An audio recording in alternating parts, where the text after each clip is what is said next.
I want to thank all the participants and organizers, the UN. As a country, we are moving forward, we are moving far, and I want to thank the entire team. My name is Honorable Stephen Mule, MP Matungulu, serving my second term. I used to be a member of the Health Committee. I've moved to National Security, Foreign Affairs, and Internal Security, where I can defend the country more. And there we'll be able to deal with also, health is a security issue, if you never know. You're right. I'm the chair of the TB Parliamentary Caucus, Africa, and vice chair globally. And I'm also the co-founder of the Kenya Human Rights Caucus. I realize there are so many members of parliament who have interest in health, but they also have interest in the healthcare of the people where they represent. I just want to give my brief speech, and then I will leave you on to go and bury my good friend, Mheshimiwa Honorable Kalembe Ndile. So my day today is quite tight. Since independence in 1963, many health financing policies changes have occurred, including the Constitution of Kenya 2010, Public Finance Management Act 2012 to 2012. 2015, we got the County Government Act, and in 2012, Intergovernmental Relationship Act, specifically laws which are dealing with the county government and the national government for smooth transition. Kenya has a mixed health system with a dominant public health sector, blocked by a vibrant private sector, according to the Kenya Household Health Expenditure and Utilization Survey of 2018. Kenya, like any other low middle income countries, definitely we have our own challenges as a significant transition in a disease burden profile from the provenance of communicable disease to a rise and coexistence of non-communicable disease, hence a significant dual burden of diseases within the country. According to the Institution of Africa metrics, communicable diseases like HIV, AIDS, TB, leading are the top of the cause of mortality in the country.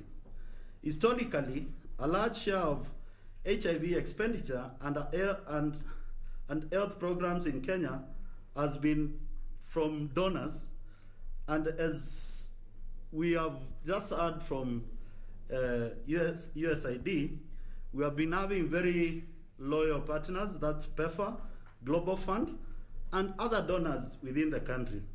Kenya is now a low-income country and is expected to be a middle-income country by 2030. Donors tend to reduce support when countries graduate to the low-income countries or low-income status within their charter. A major hurdle faced by the health system is in Kenya, in most low and middle income countries, is significant low domestic funding. And I think that is the main theme in today's conference, whereby we are looking at the issues of sustaining domestic funding. And I want to approach the Committee of Health and Parliament et al., because during the this year's finance cycle, we were very clear on how to increase the domestic financing for the entire healthcare. But I was very specific on HIV, TB, malaria, and vaccination. And for the first time in my 7 years in Parliament, yesterday we got those 4 sectors 5.6 billion shillings from the national government, specifically to deal with drugs, diagnosis, and treatment. And I know with the county government funding increasing, that should also translate that. I want to say, as a member of parliament, and I want to emphasize on domestic financing. When I started advocating for TB back in 2014, Madam, we had 0 money in tuberculosis. Today, I know TB, HIV, tuberculosis, immunization, this year alone, will be enjoying from the exchequer 5.6 billion shillings. It's a big, big, big step as a country. And I believe that with clear strategy, with clear information to the government, with clear information to the county government, we'll be able to increase that gradually. I'm looking forward, probably when I'll be retiring, Kenya will be able to finance the health sector from the exchequer. That is the target we need to look forward for. And I believe we have had all the community from UN, USAID, CDC, and all the other donors, that the donor basket is shrinking each year. As a country, we must start thinking big. As a country, we must start thinking about our healthcare. And I believe this will give us a very clear roadmap from today's meeting. And I want to urge the conveners of the meeting. Next time, when you are talking about sustainable domestic financing, please don't invite Mule alone. Invite the Parliamentary Committee on Health and parliamentary leadership. Why? From next month, we are starting the budget cycle of 2021, 2022, because we have just done 2020, 2021. And the biggest problem I have, moderator, is that Kenyans, we wait until the budget is read, then we start complaining. I just want to give you a hint as an insider. If you want more money for health, start now and work with the parliamentary committee all through the budget cycle. Budget cycle starts as early as August this year, and it will be read next year, June. Please work with them. Bring all the ideas of looking at where we need to get money. I have a few suggestions for the team today on how to have very sustainable domestic finance. One is to look at the County Health Act to make sure that resources sent to the county for the health care can never be diverted to buy vehicles, cannot be diverted to do any other duty. That is very serious and very key, because county government are the biggest recipient of the government, and that is domestic financing. So if they can be compelled to make sure that the entire resource they receive from the national government, they should be used, that resources should be used for the health care at the county level, will go far. That's one. Two, I know Kenyans, we don't like this. We are always complaining we are overtaxed and whatever, and whatever, and whatever. But let's look outside the box on how the health sector can tap into the mobile banking, the internet banking, and look for money from that sector. We know very well in Geneva, quite a number of organizations get a lot of revenue from air ticketing. Nobody complains along the world. Look at the trade in the country. The levels of internet banking, mobile banking, transfer our money, look at a very minimal, and I say minimal. You can imagine if today, every call made in Kenya via Safaricom, Airtel, Telecom, you charge 50 cents. And that 50 cents is channeled to finance health in this country. How much money can we collect? That is domestic financing. Let's think outside the box. Domestic financing does not mean we get money out of the exchequer. We have a robust economy. Let's look at the avenues which will not harm the common man, but can raise money without raising taxes to that common man. The third scenario for domestic and sustainable domestic financing is prudent procurement regulation. This country, and I'm sorry to say this, I'm a member of parliament, we don't have a very clear, prudent regulation on procurement when it comes to COVID. Today, we are talking of a lot of money going to COVID, but when the Auditor General gives back the reports to Parliament, this and this and this has not been followed. To sustain domestic financing, please, we need to look at country policy regulation on prudent procurement in case of any emergency. And the last but not least, we must target, and I'm very clear on this, we must target the finance bill, whereby it gives a leeway of proper reinforcing of health resources. I wish I had a day I could explain this more, but proper reinforcing of health finances within the government, whereby we have value for every project we do in this country for health. Last but not least, we need to support the grassroots providers who are under the under the county government. That is the health center,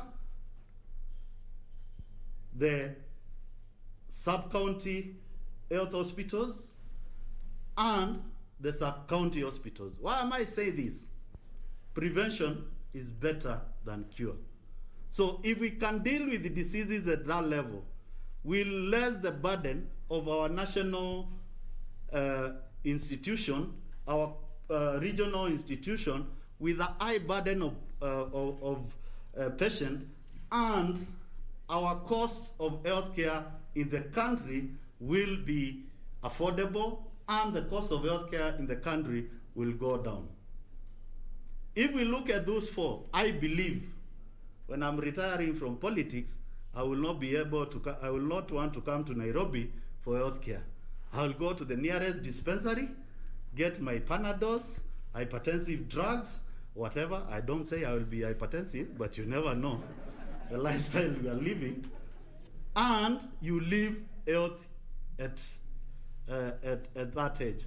Last but not least, the process of universal health care is a bit slow. Can we advocate for quick implementation of universal health care in Kenya? Us as members of parliament will do our part to increase the revenue from the exchequer. All the other teams, they need to do something to make sure that we move forward as a country. I want to wish you all the best in your deliberation, and I believe next time we'll be having a panel of members of parliament to tell you how healthcare in the constituency level it is. Last but not least, and I want to say this because of the media. Yesterday I was in the constituency to get my second jab of COVID. And I found people queuing. And I felt the pain Kenyans have come out to protect themselves against COVID. But I'm sorry to tell the government this. Few doses are available at the grassroots. The health center I was in, there were only 150 doses when the queue was for 500 people. I know very well, yesterday, we gave 14 billion shillings to vaccination for this country through the budget. Minister of Health, can you prioritize procurement of vaccines to save Kenyans? And the best way to go, have a direct negotiation with the manufacturers. Let's cut down the cartels. Let's be honest with each other and say we need vaccine for every Kenyan who need it. 14 billion shillings is not small money. It's a substantial amount of money to make sure that Kenyans are well vaccinated and we'll have a health nation which we can sustain our financing for HIV and universal health coverage. God bless Kenya. God bless all of you. Thank you. We can sanitize so that you're safe completely. Thank you, sir.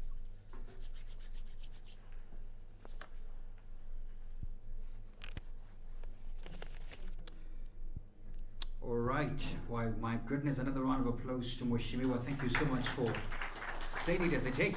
Sometimes we need such proactive measures. And you know, from what you have said, I think what we have picked at is that it is possible for us to be sustainable within ourselves if we are prudent with the resources that we have. And thank you so much for really emphasizing on that. Of course, telling us that health matters is not just about business, it's also about security. So in the security sector, protect us there as well. Sure that we're doing well. Thank you so much for those remarks. Ladies and gentlemen, because of the importance of the next session that we have, and even the extra microphones that are popping in as well, we want to just dive into the panel discussion. And I tell you, especially media houses, you don't want to miss this. Why? It is the bread of the matter. It is where solutions will be coming out from. And so if you allow me just to acknowledge the people who are watching us online, the hashtag for the day, and I know this is an exercise that I want especially Mheshimiwa not to go without having done it. The hashtag for the day is domestic financing Kenya. All right, I just want to ensure that I have that. Domestic HIV financing Kenya. Domestic HIV financing Kenya. That's the hashtag. So ladies and gentlemen, because of technology and how things are going, I want you to do this exercise, especially the table that has my representatives here and the other side and all the other sides. Please get into your bags or on your table and pick your phone. Please pick your phone. I want you to be very obedient. Mine is here. Have you picked it? Excellent. Now I want you to open something for me. Open your camera. And I know if you don't have the other phone, it's okay. Use the neighbors, you know. You'll be part and parcel of that. And so this is what we want to do, because we want to tell the people that we're talking about domestic financing and we're talking about financing HIV. They need to know. And you know, in this technology and time, yes, we appreciate even the media houses that are here, that even the online people need to know that. So please, because of COVID-19, from where you are, just lift it up, and I want you to take a nice selfie of yourself, ensuring you're not just alone to the wall, ensure you can see some people around. Please do that. It is important, because I want to help somebody here. There's somebody who said, you know, my age does not allow, but I said I'll help you today. So please make sure you do that. Have you done that? Please, now this is where you go to Twitter. I hope you have the app. Huh? Go to Twitter, and I want you to tweet it. Mheshimiwa, if you can see me from where you are, because it is important that I do this as well. So go to Twitter, and I want you to tweet. Tweet something that is, you know, just like Mheshimiwa has spoken here, something that is proactive, that it is time we started thinking about self-sustainability, something like that. You know, something powerful, so that people are not just tweeting a picture only, but make sure you put the hashtag domestic. Yours, Professor? Yeah, I'm from Nigeria. Yes. Twitter is back. Professor Wainaina, you're from Nigeria? Yes. Goodness. We will have a conversation after this. Then you borrowed our name. But anyway, so domestic HIV finance in Kenya. Make sure you do that. And if your neighbor needs help, help them. All right? Yeah, we understand. We want to ensure this conversation is ongoing and keep the comments going as well as we go ahead with that, just to appreciate that we have done an amazing work today. So, ladies and gentlemen, as we are tweeting, I want to request the presence of Adele Ottoman Doctor, who is the County Director of Health Preventive and Promotive Health, Homa Bay, to kindly come and take a seat there. I also want to request the presence of Engineer Patrick Obath, the Chairman, Kenya Private Sector Alliance Foundation, to also take a seat right next there. Then we're also going to have Dr. Pius Wasuna, Technical Advisor, Council of Governors. He's also present. Please come and take a seat right here. And then we're going to have Daniel Mwai, PhD definitely, Health Economist, University of Nairobi. Daniel, please take a seat as well. And then we're also going to have Professor, all the way from Nigeria, Professor Wainaina Gituro. He's a School of Business lecturer at the University of Nairobi as well. And ladies and gentlemen, this is not just for them to discuss these things, but as well for you to take the necessary, prerequisite measures of asking the tough questions as you take notes as well.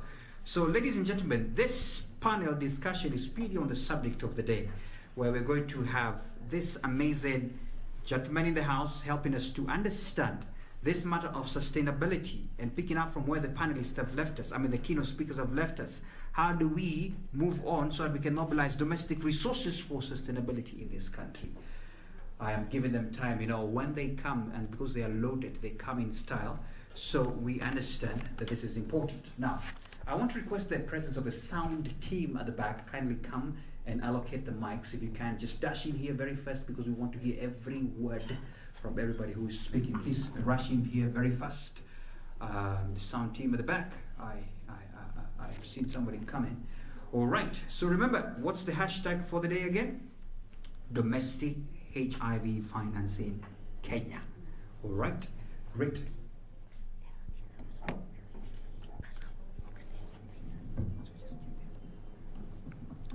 All right, I just want to ensure that I see you have a Sunday Times with you already on the table. Even there you go. There you have it. Excellent, excellent. So, test your 1, 2, check your mic. So can we also have the black microphones on, please? Testing mic 1, 2.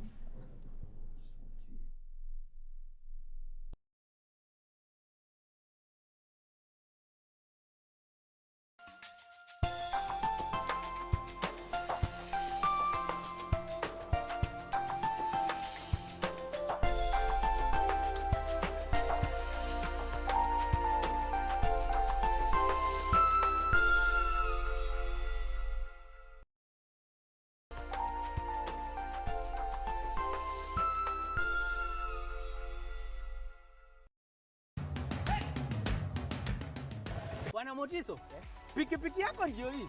Uko shoni yangu. Hii pikipiki ni unakumbuka uniekelea the lowest unique bid yako ilikuwa ngapi? 18 shillings. Na unajua kuendesha hii gari? Kidogo. Haya, kitoko yako shika helmet, kifungu yako chomoka na mali yako. Kujiunga na QuickBid ni rahisi. Enda kwenye M-Pesa, bonyeza paybill kisha weka business number 4032353. Kwenye account weka kodi ya bidhaa unayotaka na bid yako ya chini zaidi. Kwa mfano TV 16. Kisha weka shilingi 20 tu kama idadi yako. Weka bid yako pia kwenye www.quickbid.co.ke. Kumbuka, bid ya chini zaidi ya kipekee ndio hununua. QuickBid, bidhaa bora kwa bei ya chini. Kupata skiza tune hii, sala ya imani na matumaini, dial *811 *815 #. Sala ya imani. Mungu wangu na sadiki maneno yote linalosadiki na linalofundisha kanisa Katoliki la Roma, kwani ndiwe uliofundisha hayo, wala haudanganyiki wala haudanganyi. Amina. Sala ya matumaini.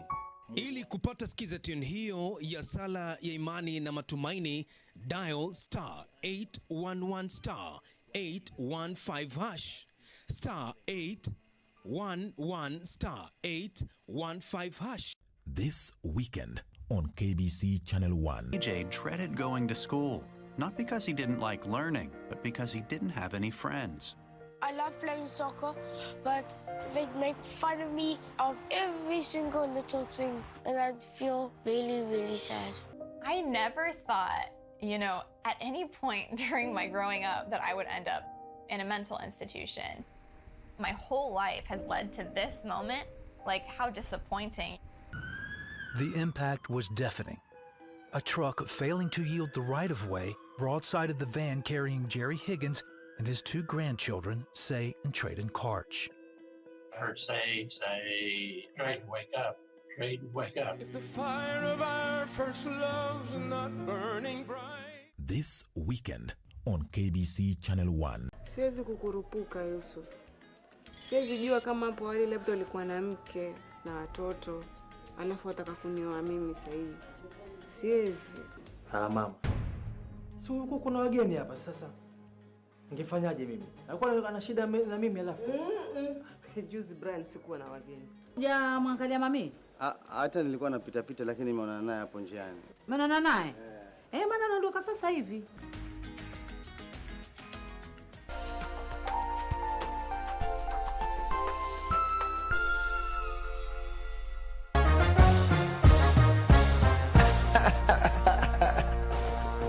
Yeah, she.